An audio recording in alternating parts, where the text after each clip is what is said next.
The final school bell of the year didn't just signal the start of summer. For me and my friends, it was the starting pistol for our annual camping trip. This year's destination was Blackwood Forest, a place famous for its sprawling woods and the deep, dark expanse of Crescent Lake. There were four of us. Liam, the group's self-proclaimed leader. Maya, the sensible one who always came prepared. Chloe, the perpetual optimist, and me, Alex, the designated storyteller. We arrived as the sun began to dip below the horizon, painting the sky in fiery oranges and purples. The air was thick with the scent of pine and damp earth. Perfect spot, Liam declared, pointing to a small clearing right by the water's edge. Maya frowned. Isn't it a bit too close to the lake, Liam? The ground might get soggy, but Liam, eager to set up, just waved her concerns away. Nah, it's fine. Best view for the morning, as we pitched our tents and got a crackling campfire going, the forest transformed. The friendly daytime woods became a place of deep shadows and strange noises. Every rustle of leaves or snap of a twig made us jump. I, of course, took this as my cue. They say. I began, lowering my voice for dramatic effect. That something lives in Crescent Lake. Something old. Chloe shivered, pulling her blanket tighter. Alex, don't start. But Liam egged me on. Go on, man. What is it? I leaned closer to the fire, its light dancing across my face. Locals call it the glimmer because you only ever see the shine of its wet skin in the moonlight before it pulls you under. They say it was once a man lost to the lake centuries ago, his grief turning him into a creature that envies the living. My story was met with a mix of nervous laughter and uneasy silence. We roasted marshmallows, trying to shake off the creepy vibe, but the story hung in the air. The lake, once a beautiful mirror, now looked like a black, gaping maw. Later that night, as we were all getting ready for bed, Liam decided he needed to wash the sticky marshmallow off his hands. He strolled down to the water's edge, humming a tune. A few moments later, a sharp, choked-off splash echoed through the clearing. We all froze. Liam, Maya called out, her voice trembling. Silence. We scrambled out of our tents, our flashlights cutting frantic beams through the darkness. We found his flashlight lying on the bank, its light pointing eerily across the still surface of the water. But Liam was gone.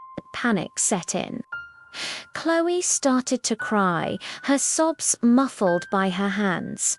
We have to do something, Maya insisted, her practical nature kicking into overdrive. Call for help. But there was no signal. We were utterly isolated. The silence of the forest was now deafening, broken only by the lapping of water against the shore. A sound that had been soothing just hours ago now sounded like a predator licking its lips. We huddled together by the fire, too scared to go back into our tents, our eyes glued to the dark water. Then we saw it. A ripple, not from the wind, but from something moving just beneath the surface. It was large and sinuous. A pale, slick back broke the water for a second, glinting in the moonlight. just like in my story. The glimmer. It wasn't just a tale. A low gurgling sound came from the reeds near the bank, and a shape began to emerge from the water.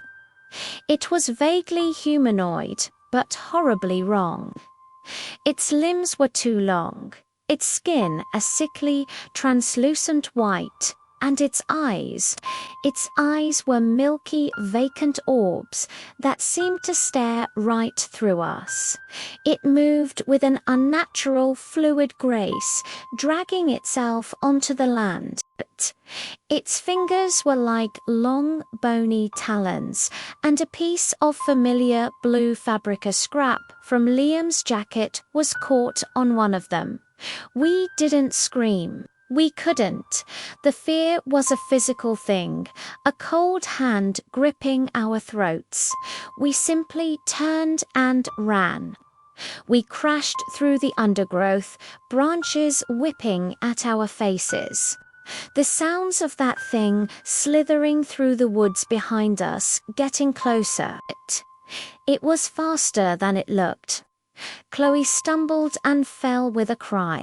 Maya and I turned back, grabbing her arms to pull her up.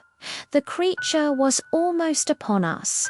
It opened its mouth in a silent scream, revealing rows of needle-like teeth. In that moment of pure terror, Maya did the only thing she could think of. She unclipped a small, powerful flare from her emergency kitha, one Liam had made fun of her for packing. With a shaky hand, she ignited it.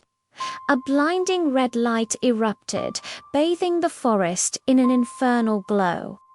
The creature recoiled, letting out a horrific high-pitched hiss. It shielded its milky eyes, its pale skin seeming to almost sizzle in the intense light. It hated the light. It was a thing of darkness and deep water. That was our chance. We didn't wait to see what it would do next.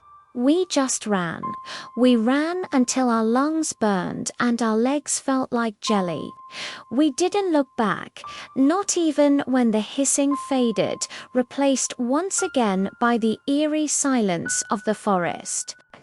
We ran until the first rays of dawn broke through the canopy, a sight that had never been so welcome. We finally stumbled onto a logging road and flagged down a truck. We told the driver everything, our words tumbling out in a frantic, jumbled mess. He looked at us, three terrified, mud-streaked kids, and I could see the disbelief in his eyes. But he drove us to the nearest town anyway. The police searched for Liam for days. They called it a tragic accident, a drowning. They never found him. They dismissed our story as a shared trauma-induced hallucination. But we know what we saw. We know what took Liam. I never told another scary story again. Some tales are not meant to be told because they call things out of the dark. We left a part of ourselves at Crescent Lake that night, and the memory of those vacant, milky eyes still haunts my nightmares. And sometimes, when it rains, I can almost smell the scent of the deep, dark water, and I know that the glimmer is still there, waiting in the silence. Thank you for listening to my story. If you enjoy tales from the dark side of nature, make sure to like this video and subscribe to the channel for more. Stay safe out there and maybe think twice about camping too close to the water.